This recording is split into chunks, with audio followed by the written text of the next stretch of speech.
Fala, meus queridos e minhas queridas, como é que vocês estão? Tudo certinho? Estão se cuidando? Estão em casa, como eu aqui, ó, na minha casa e tal, para que tudo isso passe o mais rápido possível, né? É aquela coisa, quanto mais a gente se cuida, mais rápido tudo isso vai passar e a gente pode seguir o curso normal da nossa vida. Então cuidem-se, fiquem em casa, como eu estou aqui falando com vocês da minha casa também, fiquem na de vocês, e se sair para alguma eventualidade, para alguma necessidade que acontece, sempre com máscara, álcool em gel, sempre proteção, 100% para que a gente volte com a mesma saúde, com a mesma tranquilidade, com a mesma alegria e com a mesma vontade da gente querer ser pessoas melhores, certo? Então, faça esse cuidadinho, beleza? Bom, com relação ao nosso assunto, eu queria comentar com vocês hoje, conversar um pouquinho sobre célula, beleza? Aí você fala assim, nossa professor, o que são células? Células são as unidades básicas de um ser vivo. Então quando você fala assim, eu vejo vários seres vivos na televisão, pessoalmente, em filmes, na internet, por aí vai. Então você vê um gato é um ser vivo. Você vê um cachorro é um ser vivo. Você vê uma árvore é um ser vivo. Você vê um peixe é um ser vivo. Se você vê um pássaro, é um ser vivo. E se você vê uma pessoa, também é um ser vivo. E tem seres vivos que a gente nem enxerga, como bactérias, como alguns protozoários e entre outros, né? Alguns fungos. Então tem seres vivos tão pequenininhos que só com microscópio a gente consegue ver, né? Esses bichinhos. Mas existem. Então você tem seres vivos das mais variadas características, tamanhos, formas, cores, aspectos. Uns têm asas, outro tem pelos, outro tem 4 patas, outro tem mais patas, outros têm tromba como elefante, outros têm pescoço grande como a girafa, e por aí vai, cada um tem a sua característica. Você tem uma diversidade muito grande de seres vivos. Mas a ideia importante é você saber que seres vivos, eles passam por um ponto em comum. Uma coisa que, se você considerar qualquer ser vivo e for dizer uma característica que vale para todos, é o fato de todos possuírem pelo menos uma célula. Então, para ser um ser vivo, você tem que ter uma característica, entre algumas outras, mas o carro-chefe é o quê? Primeiro você tem que ter pelo menos uma célula. Então, por exemplo, bactérias. Bactérias têm uma célula. Se você considera uma ave, a ave tem várias células. Se você considera um gato, várias células. Se você considera um cachorro, várias células. Um peixe, a mesma coisa. Nós, seres humanos, temos milhares e milhares e milhares e milhares e milhares de células. Então, para ser um ser vivo, tem que ter célula.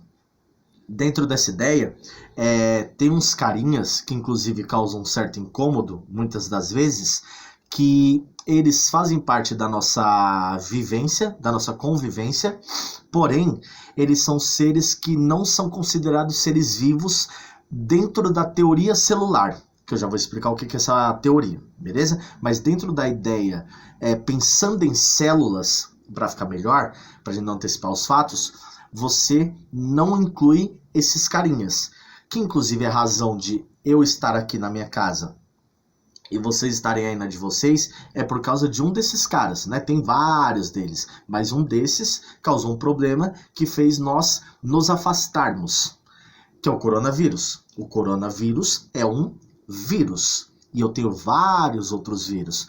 Vírus da rubéola, vírus da cachumba, o vírus da gripe, e entre outros, beleza? Ebola e por aí afim. E o coronavírus é um deles.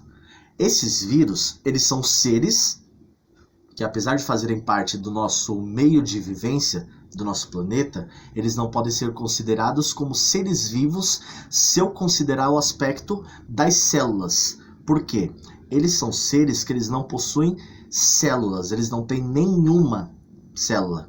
Eles têm o quê? Eles têm a capacidade de usar as funções celulares de outro ser. Então ele é um parasita. Ele parasita células alheias, né? Ele entra no corpo de uma pessoa ou de outro animal e usa as funções das minhas células, se ele entrar no meu corpo, ou da de vocês, ou de qualquer outra espécie. Ele parasita a célula alheia. Então ele é um parasita intracelular, ou seja, intra, dentro, celular vem de célula.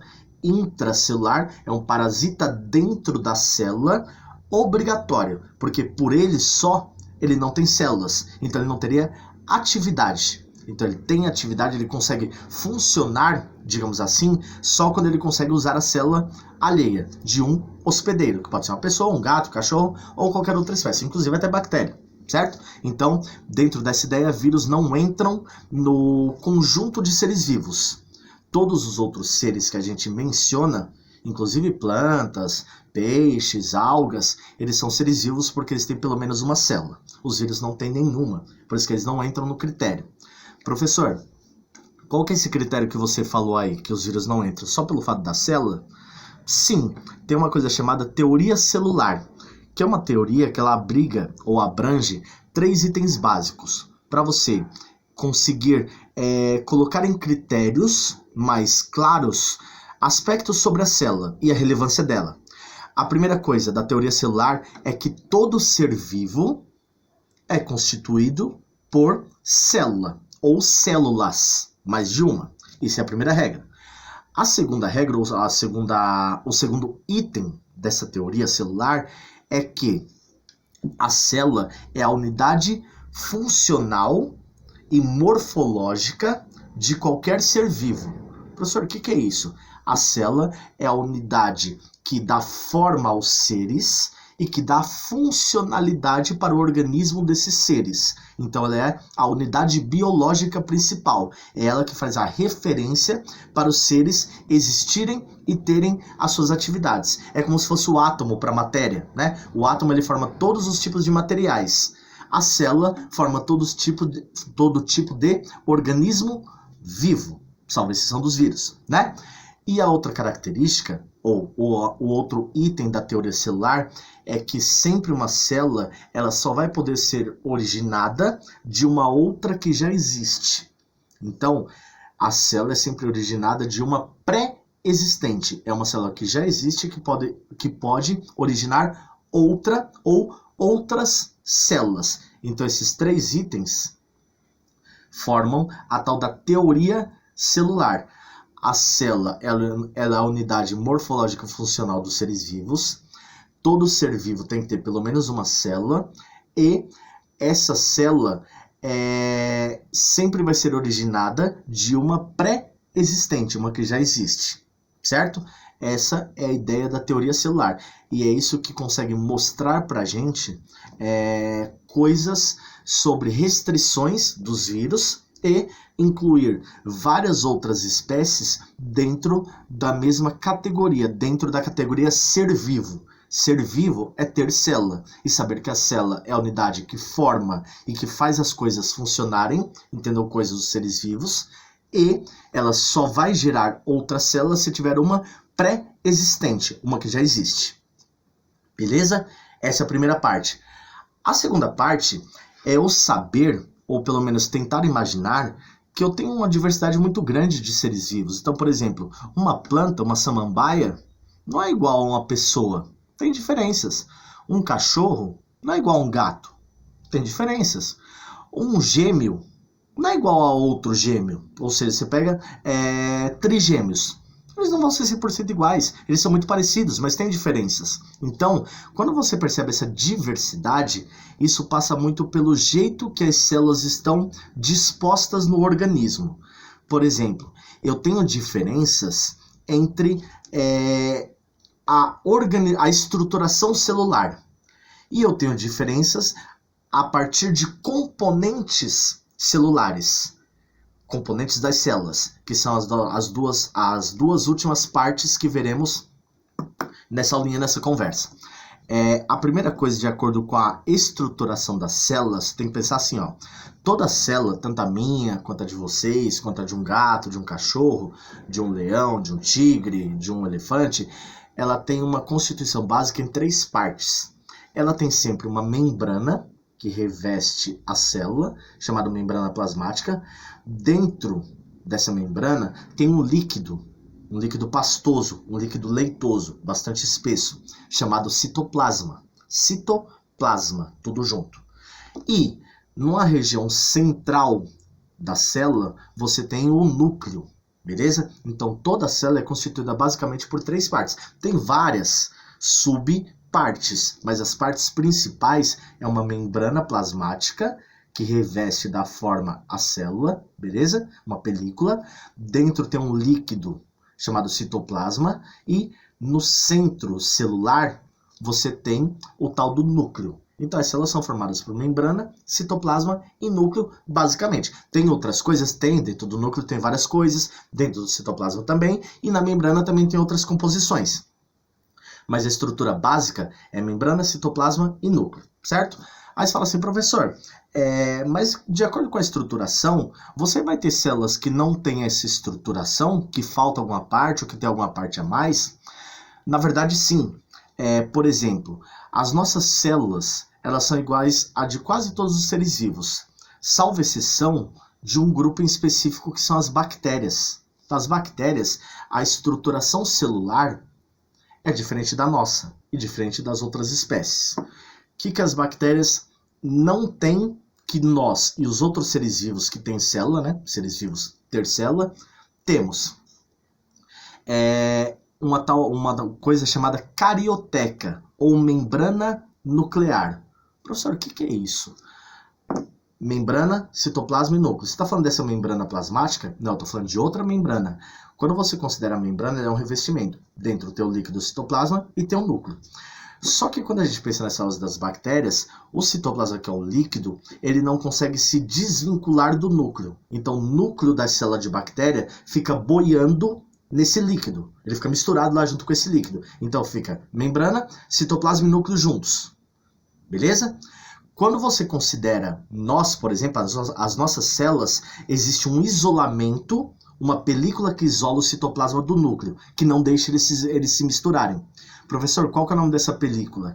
É a carioteca. Então, carioteca ou membrana nuclear é uma membrana que reveste as nossas células e de todos os outros seres vivos, exceto as bactérias. Professor, como que eu denomino essas duas especificidades de células? Quando a célula não tem carioteca, ou seja, o núcleo fica junto ao citoplasma, a gente chama de células procariontes. Tudo junto, procariontes. Beleza? São as células das bactérias. Quando existe a membrana nuclear ou carioteca, que separa o núcleo do citoplasma, a gente chama de células eucariontes. Tudo junto, eucariontes. Então, nós somos seres eucariontes, porque temos membrana, citoplasma e núcleo. E o núcleo está separado do citoplasma pela carioteca, ou membrana nuclear. E as bactérias são os únicos representantes do grupo dos procariontes, aonde citoplasma e núcleo estão misturados. Então lembra, diferença entre procarionte e eucarionte. Ausência de carioteca nos procariontes, que são só as bactérias. Todos os outros são eucariontes. Eles têm membrana, citoplasma e núcleo, e o núcleo está individualizado do citoplasma. Ele está protegido por uma película, que é uma membrana, que não é a plasmática, é a membrana nuclear, conhecida como carioteca. Beleza? Carioteca de eucarionte e ausente em procariontes, que são as bactérias os únicos representantes até hoje, certo? Bom, aí você fala assim, professor, terminou? Essa parte da estruturação terminou. A última parte é que eu queria falar para vocês que mesmo quando você considera seres eucariontes, eu ainda percebo diferenças. Eu vejo que, por exemplo, eu e os vegetais não somos iguais. Então daria para eu separar, por exemplo, todos os animais e todos os vegetais. Por quê? Porque as células dos animais, elas são parecidas entre si. Agora, as células dos vegetais comparadas às dos animais têm algumas diferenças. Então, por exemplo, algumas estruturinhas que tem nas células dos animais não tem nas células dos vegetais. E algumas estruturinhas que tem nas células dos vegetais não tem na dos animais. Ambos são eucariontes, mas você tem células com coisas ou estruturas diferentes. E eu vou pontuar algumas, certo? Então esse vídeo dá para você ir, voltar, se não entender a palavrinha. Ó, um exemplo é que as nossas células e dos outros animais tem uma estrutura chamada centríolos, certo? Centríolos. Essas estruturas são estruturas características de células eucariontes animais, beleza? Em contrapartida, você tem nos vegetais, nas células dos vegetais, que também são eucariontes, algumas estruturas que não tem nas nossas. Por exemplo, tem uma coisa chamada plastos, que o cloroplasto é o principal representante, mas os plastos são estruturinhas que tem nas células vegetais e não tem nas nossas. Depois, mais para frente, a gente vai ver todas essas funções. Para que servem esses plastos? Para que serve esse centríolo? E os outros nomes que a gente for citando. Por enquanto é só saber o que tem e o que não tem, em uma e em outra. Então, nas eucariontes, vocês têm centríolos, eucariontes animais. Nas eucariontes vegetais, você não tem centríolos, mas você tem plastos. Por exemplo, você tem um outro revestimento para a célula, além da membrana plasmática nos vegetais, que é a parede celular, que é um segundo revestimento além da membrana plasmática, que nós não temos, certo? E além disso, você tem ainda nas células vegetais uma estrutura que consegue armazenar água, porque a planta precisa de bastante água, assim como nós, mas ela consegue armazenar essa água, chamada vacúolo, certo? Vacúolo.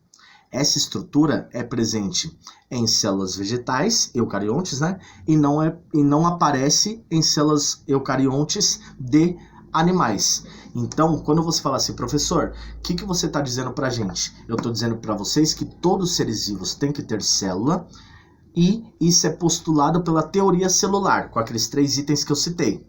Dentro dessa ideia, os vírus não entrariam, porque eles não possuem célula.